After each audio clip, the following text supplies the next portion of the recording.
Glorious formula ব্যবহার করে engineering sector থেকে 42টি শেয়ার থেকে টপ 10 শেয়ার সিলেকশন করব।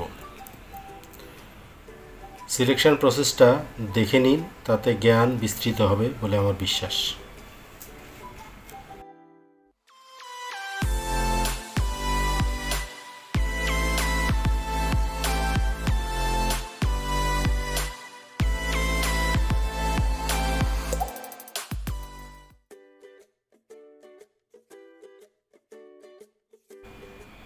সবাইকে বিনীতভাবে অনুরোধ করছি ভিডিওটির ডিসক্লেমার অপশানটি ভালো করে পড়ে নেওয়ার জন্য।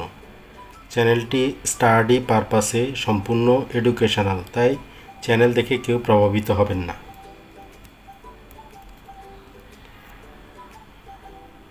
আসসালামু আলাইকুম, welcome to stock market discussion channel. আজকে আমি আপনাদের সাথে ইঞ্জিনিয়ারিং সেক্টর থেকে গ্লোরিয়াস ফর্মুলা ইউজ করে কিভাবে টপ 10 স্টক বাহির করা যায় তা নিয়ে আলোচনা করব।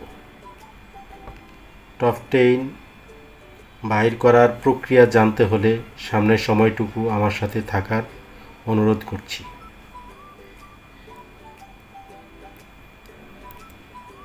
ভিডিওটি না টেনে সম্পূর্ণ দেখার অনুরোধ করছি।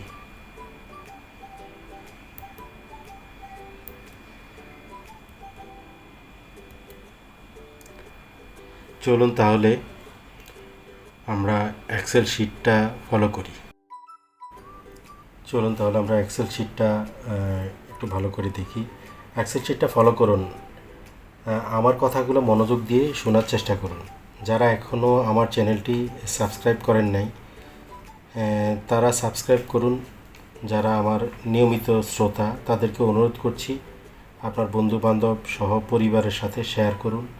যারা শেয়ার বিনিয়োগের সাথে জড়িত, লাইক কমেন্টস দিয়ে উৎসাহিত করুন যাতে পরবর্তী ভিডিও পুরোদমে তৈরি করতে পারি। চ্যানেলটি গ্রো করতে হলে আপনার সহযোগিতা একান্ত কাম্য। আপনারা যদি মনে করেন আমি আমার চ্যানেলে যেই ভিডিওগুলো প্রচার করছি সেগুলি আপনাদের এডুকেশনাল পারপাসে সাহায্য করে, তাহলে আপনারা বেশি বেশি করে শেয়ার করুন, অন্যদেরকেও শেখার সুযোগ করে দিন। এটা আমার অনুরোধ, কারণ আপনাদের সহযোগিতা ছাড়া আমার চ্যানেলটি গ্রো করা সম্ভব নয়। লেটস গো, আমরা এখন এক্সেল শিটটা নিয়ে একটু করি।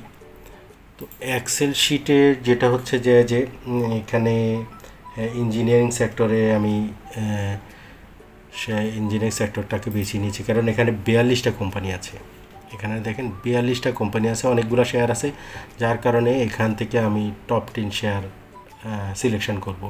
তো এটা হচ্ছে কী দিয়ে, আমি গ্লোরিয়াস ফর্মুলা ব্যবহার করে আমি এই ইঞ্জিনিয়ারিং সেক্টরের বেস্ট 10 সিলেকশন করব। তো বেস্ট 10 সিলেকশন করার সময় আমি যে জিনিসগুলি আমি রাখছি, আপনারা আমার কলামগুলো খেয়াল করুন। আমি একদম প্রথমে যেটা বলে রাখি সেটা হচ্ছে যে আমাদের এই ইঞ্জিনিয়ারিং সেক্টরটা হচ্ছে জুন ক্লোজিং সেক্টর।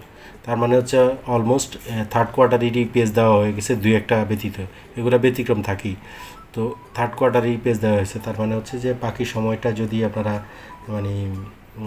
ভালো করে মনোযোগ দিয়ে শেয়ারের দিকে করেন, তাহলে মনে করেন যে এখান থেকে এই ভালো বাকি 4 মাসের সামনে 4 মাস ভালো ব্যবসা করা যেতে পারে। তাই সেই জন্য মনে করেন যে বেস্ট স্টকটা খুঁজে নেওয়াটা অনেক গুরুত্বপূর্ণ আমি মনে করি, যার কারণে এই প্রসেসটাতে হাত দিলাম। তো এটা হচ্ছে যে আমি যেটা নিয়েছি 16 তারিখের ডাটাটাকে আমি কনসিডারেশন নিয়েছি।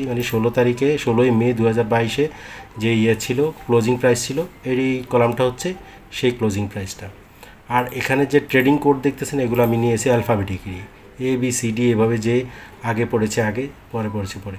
তারপর আমি যেটা রেখেছি ইপিএসের রেখেছি। ইপিএসের জন্য আমি 2টা ঘর রেখেছি, একটা হচ্ছে যে প্রিভিয়াস ইয়ারের ইপিএস, আর এই বছরেরটা আমি কারেন্ট ইয়ারের ইপিএস।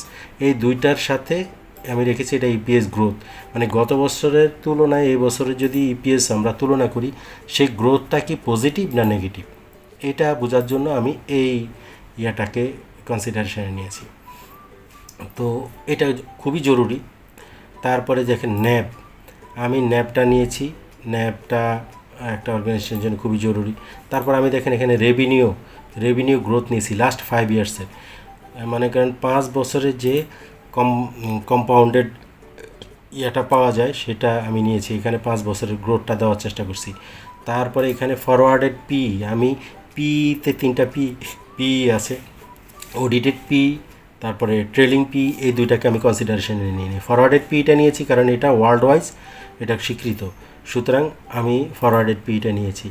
তারপরে দেখেন পিইজি, এটাও 5 ইয়ার্সের, মানে নট এ ইজি জব, 5 বছরের পিইজি নেওয়া হয়েছে। তারপরে ডিভিডেন্ড নেওয়া হয়েছে, তারপরে ডিভিডেন্ড ইল্ড নেওয়া হয়েছে, পিইজি ওয়াই নেওয়া হয়েছে, আরওই নেওয়া হয়েছে। এই 42টা কোম্পানির মধ্যে আপনারা খেয়াল করে দেখেন আমি অনেকগুলোকে ফ্রম দ্য বিগিনিংয়ে লাল করে দিয়ে রাখছি, কারণ এদের রেভিনিউ গ্রোথের সাথে কোনো নাই।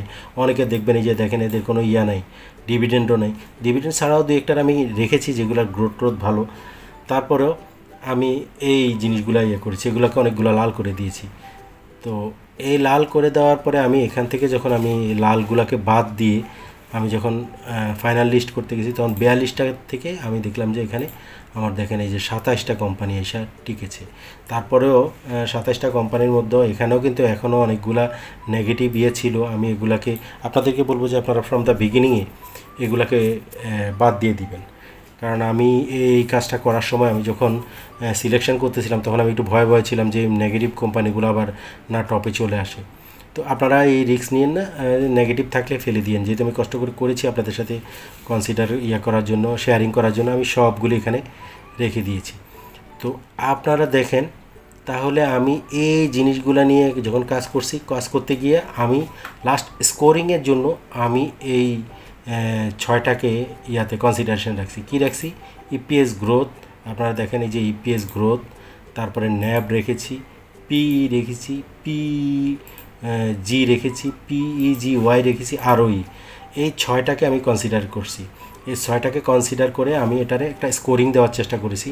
আপনাদেরকে একটু যদি আগের ভিডিও দেখে থাকেন আমি আপনাদের সাথে একটু করি, গ্রোথ যার ভালো, যে সবচেয়ে বেস্ট গ্রোথ তাকে আমি দেওয়ার চেষ্টা করছি। দেখেন এখানে যেমন এখানে হচ্ছে যে বেস্ট গ্রোথ, এখানে ওর কত সবচেয়ে হচ্ছে ওর, তো এটা হচ্ছে 959, তারপরে সেই জন্য তাকে 1 দিয়েছি। তারপরে তার থেকে কম হচ্ছে 190, তাকে দিয়েছি 2। ঠিক এইভাবে করে আমি করেছি যে ন্যাব যার সবচেয়ে ভালো, ন্যাব বেশি যার, তাকে আমি দিয়েছি যে মনে করেন 1। এভাবে করে আমি স্কোরিং করার চেষ্টা করেছি। তারপর ফরওয়ার্ডেড পি আপনারা জানেন যে পিই মানে কম হওয়া ভালো, কিন্তু পিটাকে যেমন আমি কম যে ছিল সেইগুলোকে আমি নাম্বারিং একদম কম যে তারে দিয়েছি 1, কারণ এই জায়গাতে আমি ভয় পাইছি। এই যে দেখেন পিজিও কম হওয়া ভালো, এই যে দেখেন পিজিতে দেখা গেছে এখানে নেগেটিভ স্কোর আসছে, যার কারণে সে মানে আপনারা যদি চাইতেন প্রথমেই বাদ দিয়ে দিতে পারতেন, বাট আমি রাখার কারণে আমি একটু ভয় ছিলাম, যেখানে ও কিন্তু স্কোরিং করে ফেলছে 1-1, এই দুইটাতে সে 1-1 পেয়ে গেছে। তো এইগুলোর কারণে আপনারা নেগেটিভগুলো প্রথমে বের করে দিয়ে মানে বাদ দিয়ে তারপরে আপনারা করবেন। তো এইভাবে করে আমি করেছি। তারপরে পিজি, তারপরে আরওই কি বেশি হওয়া ভালো না কম হওয়া ভালো? বেশি হওয়া ভালো, কারণ রিটার্ন অন ইকুইটি, অর্থাৎ আপনার ইকুইটি খাটিয়ে আপনার কত বেশি আপনি ইনকাম জেনারেট করতে পারলেন। তার মানে এটাতে যে আর বেশি ছিল, আরওই বেশি যাচ্ছিল, তাকে আমি 1 নম্বরে নিয়ে আসছি। তারপরে একটু কম যার তার 2 নম্বরে, এভাবে করে আমি স্কোরিং করেছি। তো তার মানে আমার এখানে 27টা স্টক আছে, আর এখানে আমি 2, 3, 4, 5, 6টা ক্যাটাগরিতে নিয়েছি। তো 6টা ক্যাটাগরিতে যদি নিয়ে থাকি তাহলে 27 × 6 ম্যাক্সিমাম নাম্বার পাওয়া যদি একেবারে মানে 6টা ইউনিটেই যদি সে খারাপ করে তাহলে সে 162 নাম্বার পাবে, স্কোরিং আর কি, টোটাল সে নাম্বার স্কোর পাবে 162। তো এভাবে করে আমি করার চেষ্টা করেছি। দেখেন, তো এই করতে গিয়ে দেখা গেছে যে মানে আমি কিন্তু এখানে বায়াসড না, অ্যাজ পার ফান্ডামেন্টাল ডাটায় যাকে প্রথমে নিয়ে আসছে। দেখেন এই যে এখানে প্রথম পজিশনে চলে আসছে বিএসআরএম স্টিল, সে স্কোর করেছে 36। তারপরে আপনি দেখেন সেকেন্ড পজিশনে আছে সুরিত, সে স্কোর করেছে 42। তারপরে দেখেন থার্ড পজিশনে আছে বিএসআরএম লিমিটেড, সে 45 স্কোর করেছে। তারপরে ফোর্থ পজিশনে আছে জিপিএস ইস্পাত, সে তার স্কোর 47। তারপরে ফিফথ পজিশনে আছে বিবিএস, সিক্স পজিশনে আছে, ষষ্ঠতে আছে এসএস স্টিল। তারপরে সপ্তমে আছে আনোয়ার গ্যালভানাইজিং। তারপরে অষ্টমে আছে কোপারটেক। তারপরে নবমে আছে বিবিএস কেবল, দশমে আছে ইফাদট। এই 10টা কোম্পানির আমি স্কোরিং করার চেষ্টা করেছি। আমি কিসের ভিত্তিতে নাম্বারিং করেছি, কোনটা ভালো কোনটা খারাপ সেটা আপনাদেরকে বলে দিয়েছি। তারপরে যদি এগুলা বুঝতে চান তাহলে প্রিভিয়াস ইয়াগুলা দেখতে পারেন। আর ওইটা আমি ইপিএস নিয়ে একদম ইন্ডিভিজুয়াল ভিডিও করেছি, ন্যাব নিয়ে করেছি। মানে আপনি ন্যাব নিয়ে যদি ইন্ডিভিজুয়াল নাও করে থাকি, গ্রুপ ওয়াইজ করা হয়েছে। তারপরে আরওই নিয়ে করা হয়েছে, ফরওয়ার্ডেড পিই নিয়ে করা হয়েছে ইন্ডিভিজুয়াল ভিডিও, পিইজি নিয়ে এটাও করা হয়েছে। তো শুধু পিইজি এটা করা হয় নাই, কারণ এটা হচ্ছে যে পিইজি যা তার সাথে খালি মান হচ্ছে যে ডিভিডেন্ড ইল্ডটা কনসিডারেশনে নিলেই ওর ভালো রেজাল্ট পাওয়া যায়, যার কারণে আমি এটাকেও কনসিডারেশনে নিছি। নিয়ে এই এতগুলি ক্যাটাগরিতে নিয়ে আমি স্কোরিং করার চেষ্টা করছি। তো এই স্কোরিং থেকে বেস্ট সেটা মনে করেন ফাইন্ড আউট করে নেওয়া আমি মনে করি অতি জরুরি। তো যার কারণে আমি এটা চেষ্টা করেছি আপনাদের সাথে এটা শেয়ারিং করার জন্য। যদি আপনাদের এটা কাজে লাগে তাহলে তো মানে আমি মুগ্ধ হব, আপনারাও খুশি হবেন। আমি এটাকে দেখেন, এই জিনিসগুলোকে আমি সর্টিং করার সময় এখন তো এলোমেলো আছে, আপনি যদি সর্টিং করে দেখতে চান, সর্টিং করে একসাথে পেতে চান, তাহলে দেখেন সর্টিংয়ের ইয়াটাও আপনাদেরকে দেখাই দিই। সর্টিং করার জন্য আপনারা এই সর্টে যাবেন, যাই কাস্টমসে ক্লিক করবেন। ক্লিক করে আমার স্কোর আছে কোন জায়গায়, এখানে তো আমার অ্যালফাবেটিকভাবে আছে, আমার এখানে স্কোর আছে এই ভি কলামে। তাইলে আমরা এই ভি কলামকে ধরি, ভ্যালু ধরি, এখানে স্মল টু লার্জ, মানে যে কম নাম্বার পাবে তাকে আমরা ফার্স্ট বলবো। তো এই যে দেখেন, আপনারা দেখবেন এখানে লার্জ আছে, স্মল আছে।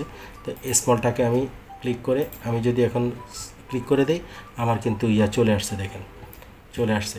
এই দেখেন, তাহলে ফার্স্ট পজিশানে কে আসছে, বিএসআরএম স্টিল। এতক্ষণ পর্যন্ত কিন্তু এলোমেলো ছিল, কারণ অ্যালফাবেটিকভাবে যে যেখানে থাকার দরকার সেখানে ছিল।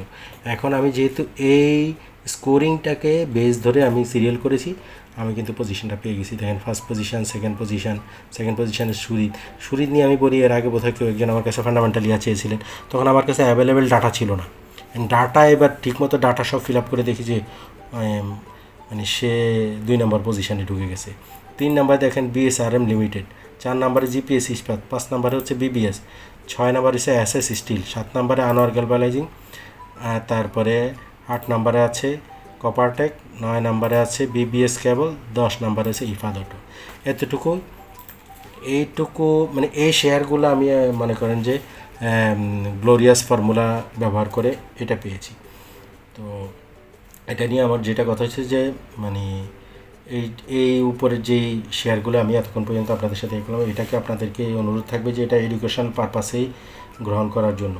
কারণ এটাকে কোনো মানে আমি যে সিলেকশন করে দিছি এই সিলেকশন দেখে আপনি প্রভাবিত না হয়ে মানে নিজের বুদ্ধিতে বাইসেল করবেন, কারণ এই প্রসেসটা এডিশনাল